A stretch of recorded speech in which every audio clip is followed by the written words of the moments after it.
often untangling what's protected as political speech and what crosses into threatening language. And let's talk about that now with Ezzedine Fishere. He's a senior lecturer in the Middle Eastern Studies program at Dartmouth College. Professor, very good to have you on BBC News tonight. Thank you for joining us. I want to ask you, following the attacks of October 7th, you, with your colleague, facilitated open forums for students organized by the Jewish Studies and Middle Eastern Studies programs. Right. What did you find? Well, we found what everybody else found on American campuses, a lot of emotions. Most of those emotions are both raw and very strong, coupled with probably not enough desire to understand the complexity of the issues at hand, whether the students have Jewish background or Arab background.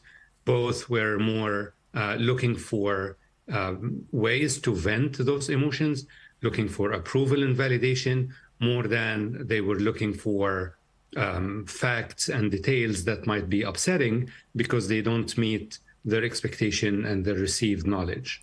And I think all American campuses have witnessed the same.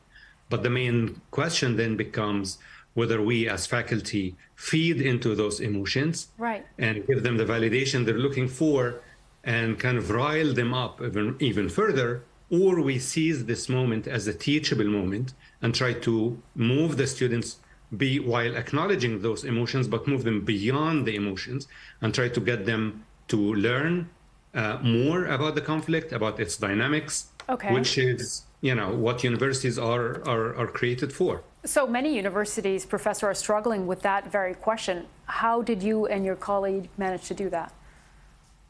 My colleagues and I, we're already working together for years. So for us, it's almost like a habit that we work together. We accept our differences, that we have different perspectives on the conflict. We have different narratives, but that's part of the learning process.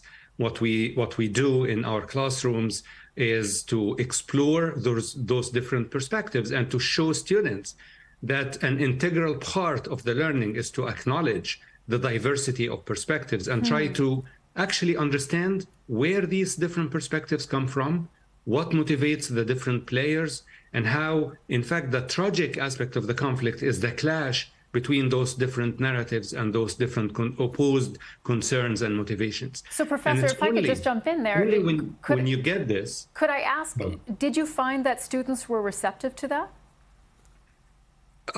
In the classroom, students are a lot more receptive to that than in a moment like the one we were at, October 9. But even then, after you get the initial reaction, the emotional one, once you invite them to consider this, especially when you're modeling it, when they look at the panel and they see different people representing different narratives and different perspectives and still capable of talking to each other. While we acknowledge each other's differences on the panel, we still manage to talk to each other and to make sense of those differences. I think modeling is a very important part of that educational process. So, Professor, that is really interesting to say in the classroom they're more receptive. What about when they leave the classroom? Would you say that Jewish and Arab students on Dartmouth campus feel safe? We have been talking to our students and reaching out to different communities in Hillel and the Arab students and Justice for Palestine and so on, and trying to maintain that positive civic relationship we had throughout the years. And we have been emphasizing that advocating for your people, advocating for the ones you care about, doesn't necessarily mean being against the other people.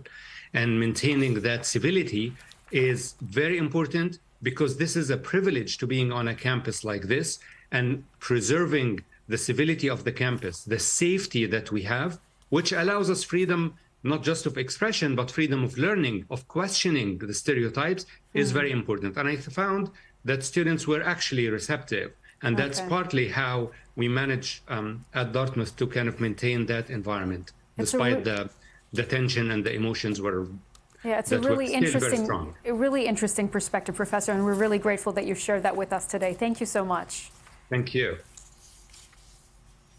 All right, let's take a look